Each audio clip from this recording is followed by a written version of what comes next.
Jadi yang sebenarnya trauma soal keterbelahan sosial itu bukan hanya kita, tapi dua orang puncak ini. Kalau rencana Pak Jokowi ya all the president man aja yang bertarung. Misalnya Prabowo versus Ganjar yang bertarung, no problem. Karena siapapun yang menang nggak akan terjadi politik identitas kayaknya. Nah, ide dari Pak Jokowi setelah kemunculan Anies Baswedan adalah memasangkan antara Prabowo dan Ganjar. Rencana harus berubah. Pak Jokowi terlihat sekali beberapa kali mendorong bersatunya orang ini. Di satu hari dia mendorong Ganjar, besok hari dia mendorong Prabowo, besok hari dia endorse Ganjar lagi, besoknya dorong Prabowo lagi. Begitu terus berulang-ulang. Dan di akhirnya Pak Jokowi di ujungnya berusaha untuk mempertemukan mereka berdua. Silakan bicara. Bicara di pematang sawah. Semoga kalian bisa bersatu.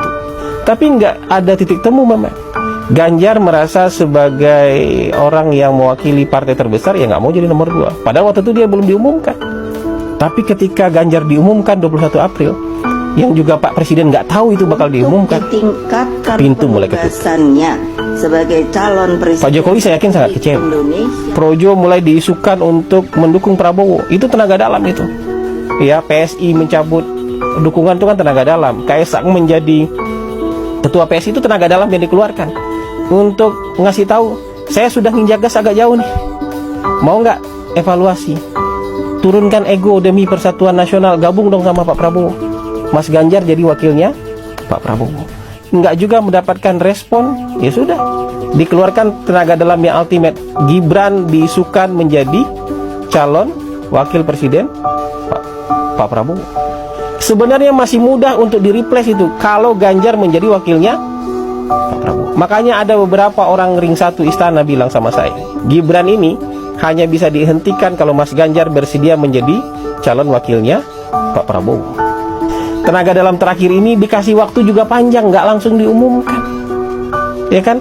Ada proses di MK-nya diundur-undur terus supaya ada kesempatan untuk berpikir ulang demi bangsa. Dan akhirnya nggak terjadi juga, nggak bisa juga. Pintu ditutup rapat ketika Presiden ada di luar negeri.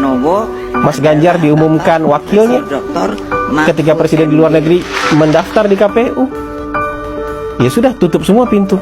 Yang paling mungkin sekarang merepresentasikan Prabowo dengan Jokowi bersama apa? Prabowo Gibran. Saya sudah ada di sini. Ini jalan yang sulit ini.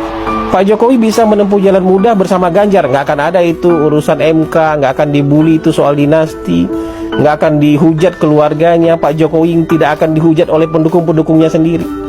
Tapi ini jalan sulit yang dipilih oleh Pak Jokowi karena sudah nggak ada pilihan lagi. Pilihan mempersatukan Prabowo dengan Ganjar udah nggak ada lagi, udah tertutup sama sekali. Jadi tidak seperti pikiran Anda bahwa ini demi kekuasaan, haus kekuasaan, perang Ibu Iriana dengan Ibu Mega. Pak Jokowi tidak sedangkal itu mikirkan bangsa.